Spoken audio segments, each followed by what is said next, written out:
Zambia's Luangwa River Valley, a stretch of prime wildlife real estate, roughly 450 miles long and 60 miles wide at its broadest point.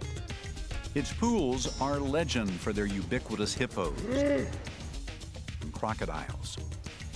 The elephant population is increasing, and so are zebra, wildebeest, and waterbuck.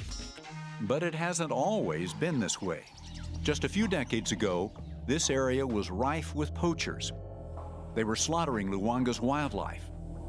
We were losing some of the key species in Luangwa Valley, particularly the carnivores, and some of the more solitary species that would venture down to the waterholes.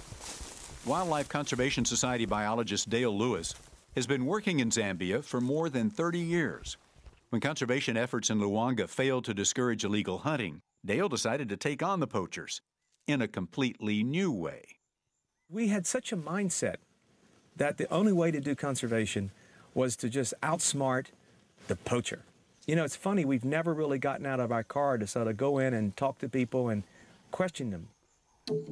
One dry season, Lewis and his colleagues decided to find out exactly who the poachers were and why they were killing animals.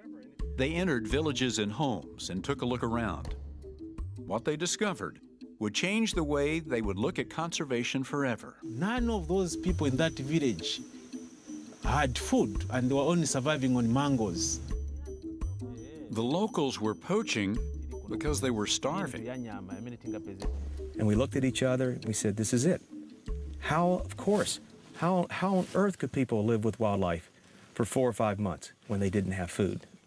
So Dale and his team decided that if they were going to help the animals, they had to first help the people secure a steady supply of food. 3 years later, they formed Comako, Community Marketers for Conservation. And soon, their system of transforming poachers into farmers was underway. Today, they have it down to a science. Each poacher who wants to be a part of Comako must find at least 4 other poachers to join. And then they all turn in their guns and snares. In return, Comako teaches them to grow crops that they can rely on for food and sell for income.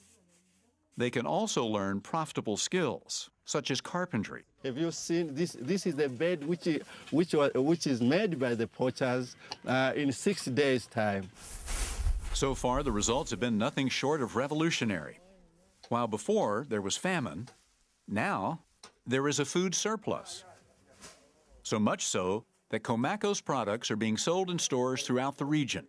And this is what it really is all about, is giving people a source of sustained income built around conservation.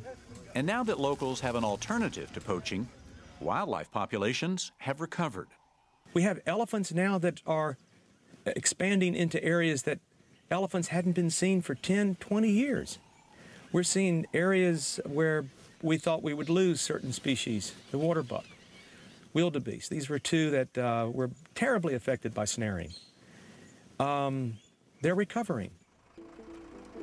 Comako has successfully transformed poachers into farmers. It even turned a biologist into a businessman. And the greatest payback for me is really to be able to say and to believe for myself that the wildlife that had been threatened today is not threatened. The wildlife that was declining is now increasing. And the people that can live with wildlife is a result of the work that we're doing. I couldn't get a better payback than that. It's an all-around victory for conservation, wildlife, and people.